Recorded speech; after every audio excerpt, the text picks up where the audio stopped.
अस्सलाम वालेकुम जी। ਟਰਬਾਈਨ ਸਾਡੀ ਦਾ ਪਾਣੀ ਹੋ ਗਿਆ ਸੀ ਬਹੁਤ ਘੱਟ। ਉਸ ਤੋਂ ਬਾਅਦ ਅਸੀਂ ਪਾਇਆ ਤੇਜ਼ਾਬ ਇਹਦੇ ਵਿੱਚ 600 ਫੁੱਟ ਵਾਲੇ ਟਰਬਾਈਨਾਂ ਹੁੰਦੇ ਨੇ ਸਾਡੇ ਕੋਲ, ਫਿਲਟਰ ਚੋਕ ਹੋ ਜਾਂਦੇ ਨੇ।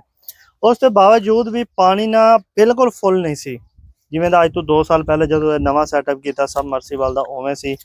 ਫਿਰ ਅਸੀਂ ਸ਼ਹਿਜ਼ਾਦ ਪੰਪ ਨਾਲ ਰਾਬਤਾ ਕੀਤਾ ਤੇ ਉਹਨਾਂ ਆਖਿਆ ਜੀ ਤੁਸੀਂ ਪੰਪ ਸਾਡਾ ਇਸਤੇਮਾਲ ਕਰੋ, ਤੁਹਾਡਾ ਪਾਣੀ ਬਿਲਕੁਲ ਫੁੱਲ ਹੋ ਜਾਏਗਾ। ਇਹਦੇ ਜਿਹੜੀ ਅਸੀਂ ਮੋਟਰ ਪਾਈ ਹੈ ਉਹ ਵੀ ਸ਼ਹਿਜ਼ਾਦ ਦੀ ਹੈ 25 ਹਾਰਸ ਪਾਵਰ ਦੀ, ਤੇ ਪੰਪ ਅਸੀਂ 125/2 ਮੰਗਾਇਆ ਸੀ ਲੋਰੋਂ, ਤੇ ਹੁਣ ਉਹਨਾਂ ਪੰਪ ਆਪਣਾ ਭੇਜਿਆ। ਹੁਣ ਅਸੀਂ ਪੰਪ ਪਾ ਰਹੇ ਹਾਂ ਸ਼ਹਿਜ਼ਾਦ ਦਾ, ਤੇ ਉਹਨਾਂ ਕਿਹਾ ਜੀ ਤੁਹਾਡੇ ਅੰਪੇਅਰ ਵੀ ਘਟ ਜਾਣਗੇ, ਮੋਟਰ ਤੁਹਾਡੀ 34-35 ਅੰਪੇਅਰ ਤੇ ਪਾਣੀ ਫੁੱਲ ਕਰ ਜਾਏਗੀ।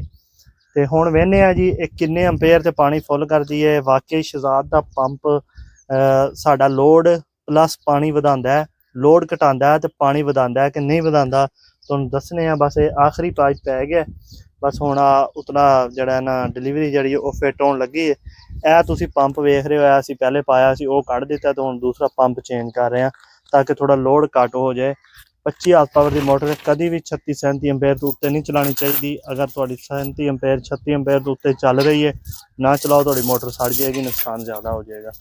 ਤੇ ਹੁਣ ਵੇਖਦੇ ਹਾਂ ਬਾਕੀ ਸਾਡੇ ਕੋਲ ਵਾਟਰ ਲੈਵਲ 25 ਫੁੱਟ 6 ਪੈਪ ਪਾਏ ਹੋਏ ਨੇ। ਜ਼ਿਮੀਦਾਰ ਬਾਈ ਫਿਰ ਛੋਟੀਆਂ ਛੋਟੀਆਂ ਗੱਲਾਂ ਆ ਕੇ ਕਮੈਂਟ 'ਤੇ ਪੁੱਛਦੇ ਰਹਿੰਦੇ ਨੇ, ਇਸ ਵਜ੍ਹਾ ਜ਼ਰਾ ਤਫਸੀਲ ਨਾਲ ਦੱਸ ਰਿਹਾ। ਤੇ 2 ਮਿੰਟ ਹੁਣ ਮੋਟਰ ਚੱਲ ਜਾਂਦੀ, ਆਖਰੀ 6 ਟਾਬਲੇ ਰਹਿ ਗਏ ਨੇ, ਕੱਸੇ ਜਾਂਦੇ ਨੇ, ਤੇ ਫਿਰ ਤੁਹਾਨੂੰ ਪਾਣੀ ਵਿਖਾਉਂਦੇ ਹਾਂ।